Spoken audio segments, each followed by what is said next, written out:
Hello everyone. We're going to do an example where you use a table for a mass balance. And tables can be useful when you have scenarios like this where you have multiple reactions. So it's easier to keep track of them. So in the problem, you're given these two reactions stating that forming C2H6 is the desired product, and here's what you are feeding, and you're given the molar masses. The other thing that you also know is that all the oxygen fed reacts. So there is no oxygen in the outlet of the reactor. Then you're also given the selectivity of reaction 1 hydrogen to reaction 2 hydrogen. So the first thing you're asked to do is to do the full mass balance. And for that, we need to choose a basis. And we are given here units of kilogram per hour. So I can make the basis 1 hour.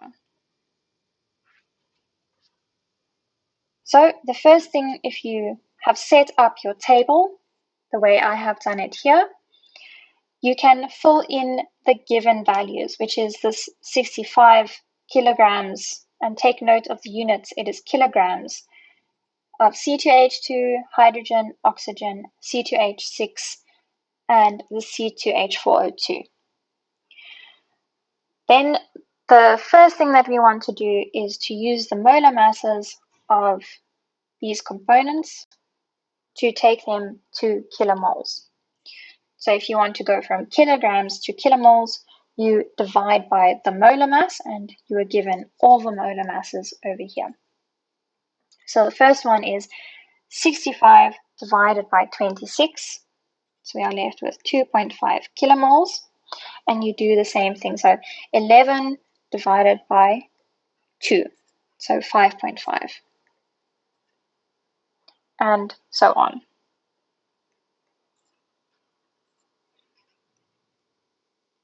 So that's the first thing. Then what you can also fill in is, we know that there is no oxygen coming out, either in kilomoles or kilograms. So we can just fill in the zeros there. So since we know all of the oxygen reacts, we know that if we look at our kilomoles, 0.75 kilomoles of oxygen reacted. And the only place it reacted was in reaction 2. So we can actually use that to fill in some more information. So all oxygen reacts. That means 0.75 kilomoles oxygen reacted in reaction 2. So if 0.75 kilomoles O2 reacted, we know that 0.75 kilomoles hydrogen reacted. And the same goes for the C2H2, because it is all 1, 1, 1 for stoichiometric coefficients. So that is the one way that you can do it. You can say, okay, 0.75 kilomoles reacted, and then you look at the stoichiometry to determine what reacted for the others. So you could fill that in consumed was negative 0.75. The other way that you could do it, let's just fill this in.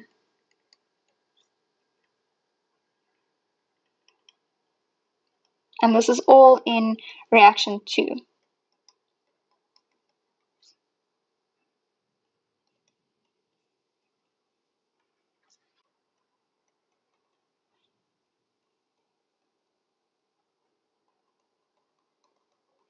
So we can fill in negative 0.75 and negative 0.75. And then the product that formed,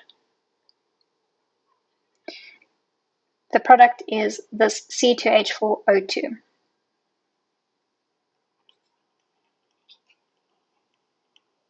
That formed. And we can then also put that in there. And we also know that no C2H4O2 formed in reaction 1. And nothing of that was consumed either. So you can fill in that whole column basically. The other way that you could do this, instead of using the stoichiometry as I explained just now, is you can use the extent of the reaction to calculate. So we can use the extent of reaction 2 using oxygen as our component. So the O2 out was nothing. We fed 0.75, and the stoichiometry of O2 is -1. So that's the extent of reaction. So you can see it's the same as this first method here. But either way, you can now fill in reaction 2. No C2H2 was produced into hydrogen was not produced, oxygen was not produced, C2H6 was not produced. So that's reaction 2. Now we have to use something else to find out what happened in reaction 1, because we can't use the oxygen to work out what happened in this first reaction. But we were also given the selectivity. And that we can then use to work out what happened in reaction 1. So if we have selectivity,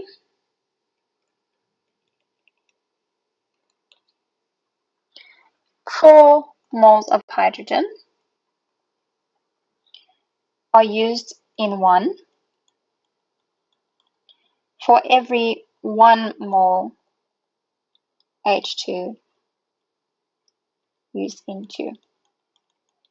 Now we've already calculated what was used in reaction 2. It was 0.75 kilomoles hydrogen.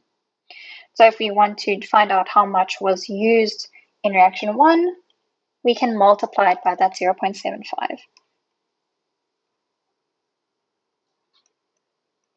Let's just fix the units to kilomoles to stay consistent.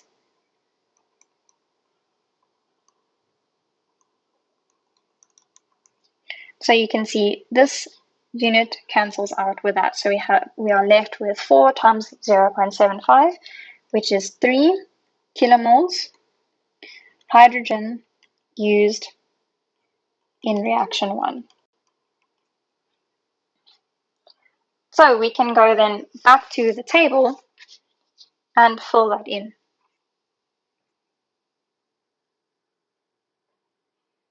3 kilomoles were consumed in reaction 1. And now we can use stoichiometry or the extent of reaction to fill in the C2H2 and the C2H6, because we already know the oxygen did not participate in reaction 1 at all.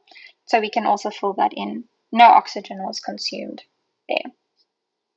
And no oxygen was produced either. So if we use extent of reaction, we use extent of reaction 1.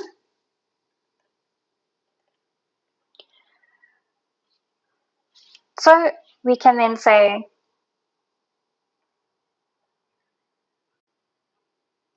what came out, what came in for hydrogen. We are using H2 as our component here. And then just check the stoichiometric coefficient. It is not 1, it is 2, or -2, because it is a reactant. So the extent of the reaction is 1.5. So we know 1.5 is consumed. But we first need to, or we can also check it with the other method. If 3 kilomoles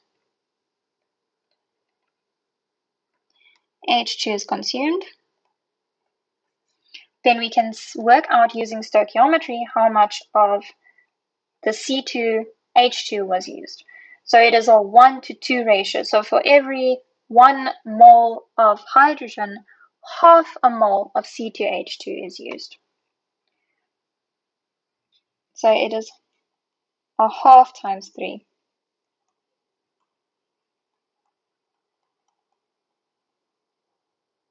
Which is also 1.5.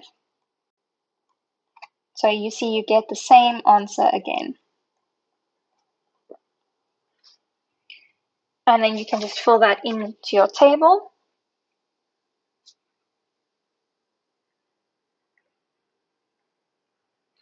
And then we also know that using this extensive reaction, 1.5 C2H6 will form, or you could have used stoichiometry. I know that 1.5 kilomole C2H2 was used, and it is a 1-to-1 ratio with C2H6. So if 1.5 was used, 1.5 will form.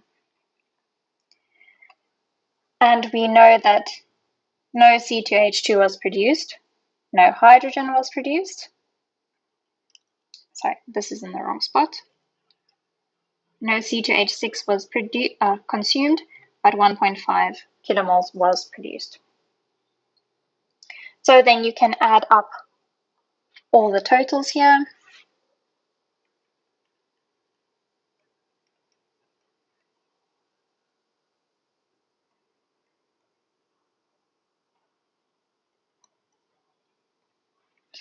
And then you know how many kilomoles come out in the outlet stream. And you can take that back to kilograms by multiplying by the molar mass.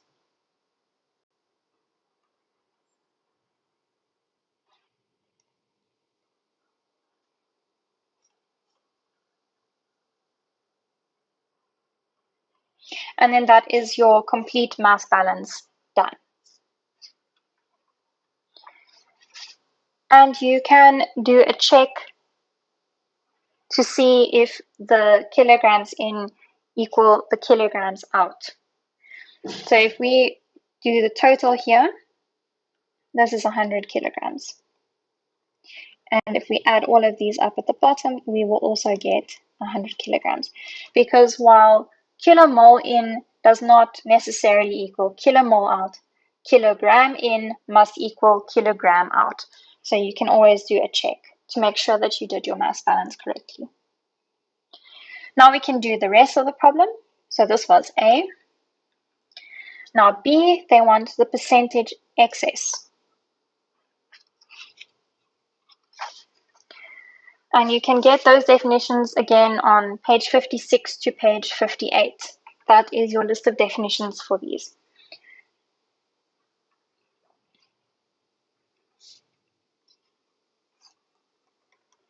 There are multiple ways of doing this, of course. So the easiest one is to first find out of the products the reactants we feed. And we want to focus on our desired reaction, because obviously if it is the desired product, that's what we actually want to focus on. This reaction 2 is just an unfortunate side effect. So we look at this. We need to compare C2H2 to H2 to compare which one is the limiting reactant, so that we can find, and which one is the excess reactant, so that we can find which one is more and how much more is there than we actually need. So for that, we use the maximum extent of reaction. Let's do C2H2 first. So if there was maximum extent, everything was consumed. What came in, you can check your table, was 2.5 kilomoles. Stoichiometric coefficient is -1. You can check that as well. So that is the extent of reaction if we look at C2H6. The maximum if we look at H2, because you always need to do both. Nothing comes out. We fed 5.5 kilomoles, and remember the stoichiometric coefficient is -2. So the excess reactant, which we need to find how much excess we fed, is the one with the bigger extent value, so this one. This is then limiting.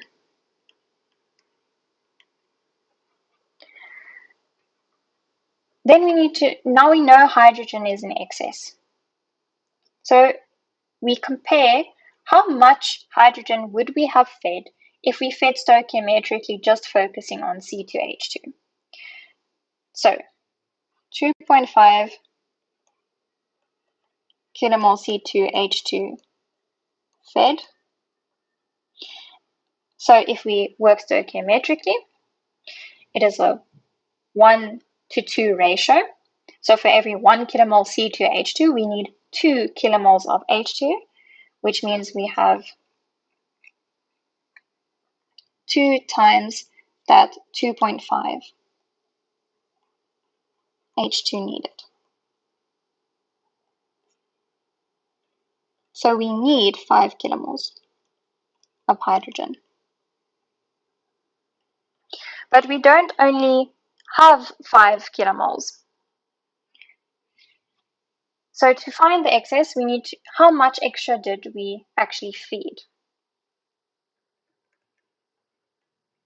We fed 5.5. So the excess is the difference between what we actually fed and what we needed.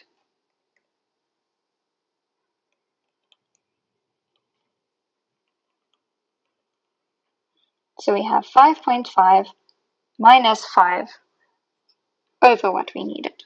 So how much is extra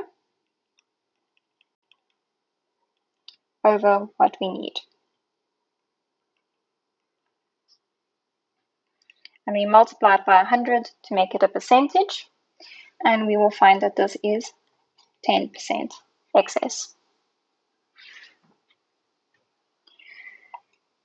Then question C, the percentage conversion of C2H2. Now we typically use the limiting reagent to work out percentage conversion, which is what we are doing in this case.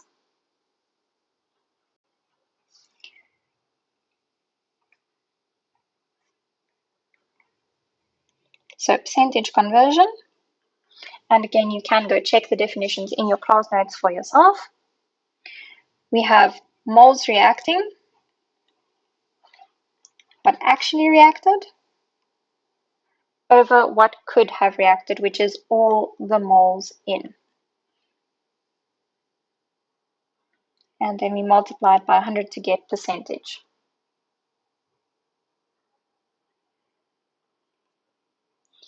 So the moles reacting for C2H2, we calculated.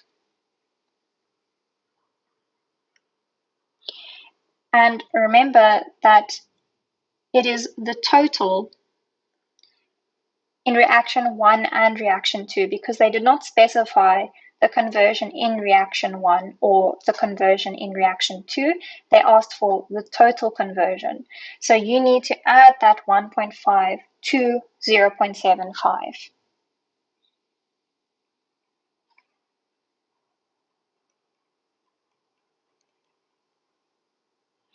And then we know how many moles we also fed.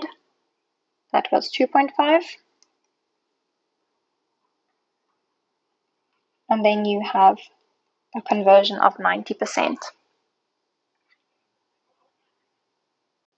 So not a difficult calculation, as long as you remember to read carefully what conversion you're asked for. In this case, it was overall, so we had to take both reactions into account and not just one or the other. Then the last question, you're asked for the percentage yield. Now, percentage yield can be either a mass base or a molar base. There are many different ways of defining percentage yield. So typically you will be given which one, and you must then just do the correct calculation. So in our case, we are going to do the C2H6 produced to the C2H2 fed. And as I said, you can do it mole or mass, and they are not necessarily the same. So this is the first way we are going to do it. The C2H6 produced to the C2H2 fed, and we will do both mole and mass.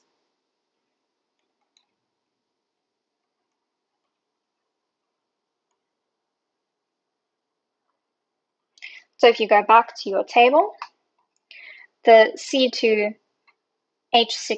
produced was that 1.5, and the C2H2 that was fed is that 2.5 kilomoles. So we have 1.5 over 2.5 times 100 to get it to percentage, and that is then 60%. Now take note that this way of doing yield, the mass and mole values are not the same.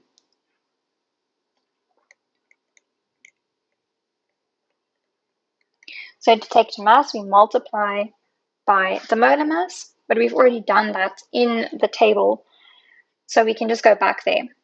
We produced 45 kilograms of C2H6, and we fed 65 kilograms of C2H2. So that is 45 over 65 times 100, and that is then 69%. So as you can see, the two values are not the same. Another way of defining yield is the C2H6 produced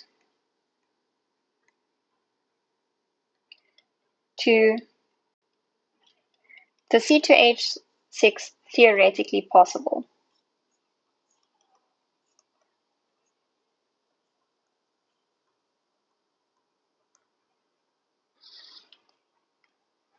So if we do the yield in mole again,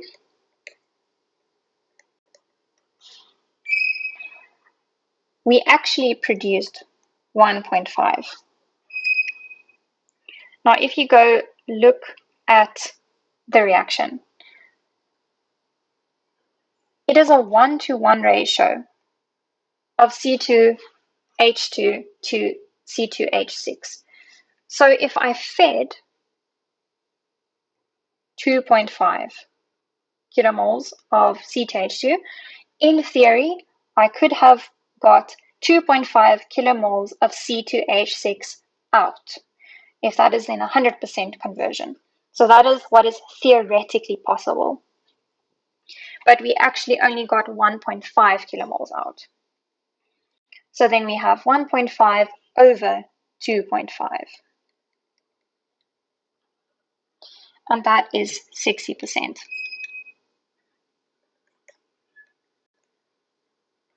And in mass, because this is C2H6 in the numerator and C2H6 in the denominator, if I convert this to mass, I will get the same percentage yield as for mole. That's the only reason. So, but when in doubt, just calculate them separately.